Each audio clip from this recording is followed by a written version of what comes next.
Corona la ganu ti amate Gayomi tina da barra Dalle lolu nirkamatate Gayomi tina da barra Na urku filo li akero Gayomi tina da barra Sine bulu da dameroro Gayomi tina da barra Odini na pikola Maalin warri Itoophiyaa hogganu kunniin waaqa biraa qaba yoo guddate waaquma lama qabdu bar tokko islaamuma tokko kiristaanuma isaan sun iyyuu waaqa isaa san hin sodaanne si ajjeesuu jira isaan sunu si ajjeesuu jira amma amaara islaamaa tokko yoo laalte amaara islaamaa islaamummaadhaaf harkiin isirraa qusatu hin jiru si ajjeesa amaara kiristaanummaadha oromoo kiristaanaa jira oromoo islaamaa jira amaara kiristaanaa jira amaara islaamaa jira ni beekna bareechine garuu ammoo amaarri kiristaanaatiif amaarri islaamaa ajaja sana godhatanii oromoo lachuu ni adamsu oromoo kiristaanaatiif oromoon islaamaallee adamfa gubachuu jirtaa'u waaqni ati gabbartu isaa wajjiin isa kamime Rabbiin ati addatti sodaattu sun kami inni rabbiin isaa kaajajarraa fudhatee dhufee gaasa sitti naqeessi gubu sunoo kami amma walumaa galatti sheekoleen oromootiif qeesiin oromoo gabrummaa ba'aa guddaa nutti fiduu jira sodaa guddaa keessa waan seentaniif peepsii tokko sobamaa akkuma abbaa gadaa hoolata arguu jirtan kan mootummaa kursii jalatti qabu ka'eedha amma manni isaatu saamame kunoo agalateeffatu kaa mootummaa gaafa sana ni jabeessina deemitiire mootummaa saamame ofiisaati namni waan dhufuun beekin waan ta'een beekin waan dhufuun beeku ka waan dhufu wallaaluurra gaafa sana namicha kursii jalatti qabame arrammoo takka takkaan qaqqabu jira waan isaan mana keessaa qaban harkatti adamsuu jira kun ammoo iyyuu yakka guddaa osoo hin taane yakkamtoonni osoo warra sanas hin taane yakkamaan numa mataa keenyaadha waa hubachuun duratti harka dhoofneef itti galle ni deeggarre ni tumsineef kun hundi miidhaa ta'e sheekoleen oromoo qeensiin oromoo keessaayyuu ani warra kanarratti kan xiyyeeffannoon kiyya deebi'e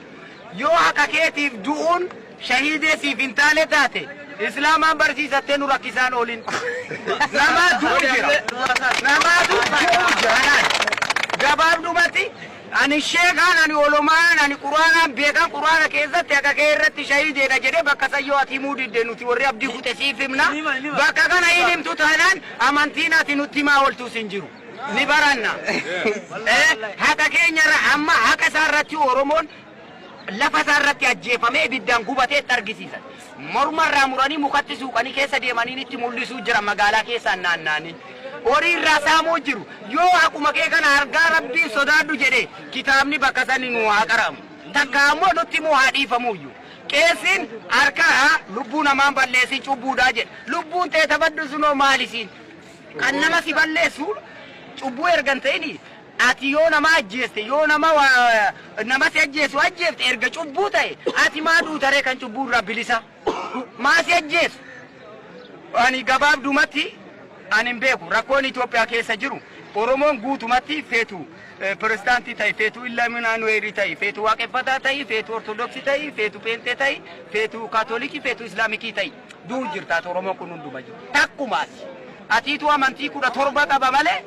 sirni si ajjeesu tokko qofaadha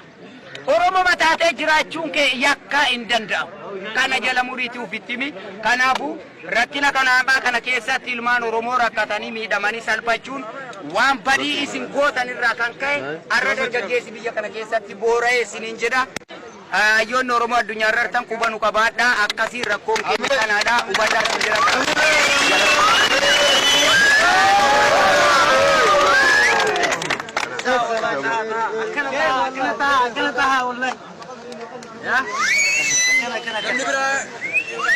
qoosaa tokko malee harraba tokko malee gaafii kana naa deebisa warri immoo akkuma kiyya gaafii isinitti ta'e gaafadha gaafachuun mirga guutuu qabdan waan ta'eef baandiraan kun mana amantaa ortodoksii keessatti bakkee guddaa qaba sababni isaa hoo maaliin ani sababni isaa naaf hin galle ani kan inni itti amanu ilma durbee maaraam kiristoos ittiin amana